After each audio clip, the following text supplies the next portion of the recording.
By Mark Urban, Diplomatic and Defense Editor, Newsnight. Image copyright Getty Images. The Royal Navy could lose its ability to assault and emerald beaches under plans being considered in the Ministry of Defense, BBC Newsnight understands.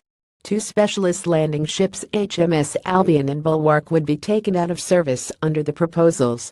The plan, part of a package of cost-cutting measures, has caused alarm among senior Royal Marine officers.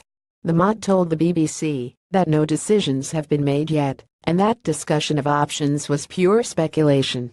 It is understood the head of the Royal Navy, Admiral Sir Philip Jones, formulated the move as part of a package designed to balance the books and free up sailors for the service's two new aircraft carriers.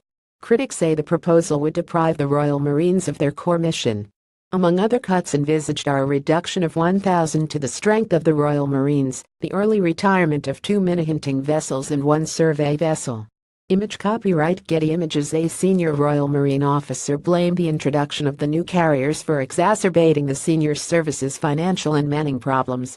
He told the BBC, "This is the worst procurement decision of the past half-century. That's what the Royal Marines are being sacrificed for." The proposed cuts are part of a raft of adjustments being considered by all three services: the Royal Navy, the Army and the Royal Air Force, as the Ministry of Defense struggles to balance its books. The Royal Air Force could slow down orders of its new F-35 fighter, and the Army lose dozens of helicopters as part of their efforts towards the same goal. In 2015 there was a Strategic Defense and Security Review, a paper intended to act as a blueprint for the coming 5 years. However, the depreciation of sterling has made big buys of foreign equipment more expensive, and the armed forces have crammed the program with too many projects, creating a hole in the budget.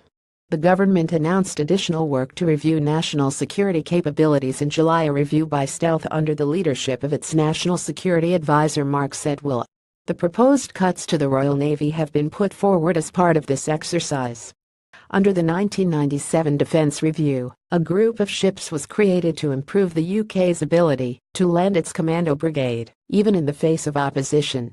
The helicopter carrier Ocean, 2 specialist landing ships Albion and Bulwark, and 4 logistic support ships were to be acquired to allow the 5,000-strong force to continue performing operations such as the 1982 Falklands landing or the one on the Fall Peninsula during the 2003 Iraq conflict. With the retirement of HMS Ocean already announced, and the new plans to lose the 2 landing ships, the Royal Marines' ability to use landing or hovercraft to get ashore would be drastically curtailed. In recent years, as an economy measure, the Royal Navy has only been crewing Albion or Bulwark alternately. They are big ships, each requiring a complement of 325. Image copyright Getty Images. While the government has dubbed 2017 the Year of the Royal Navy and emphasized its commitment to a new national shipbuilding strategy, observers at the Mott noticed that this blueprint contained no commitment to renew the amphibious warfare fleet. The service is already committed to putting its 2 new carriers into service, replacing Trident, buying a new class of hunter-killer submarines, and 2 new types of frigate.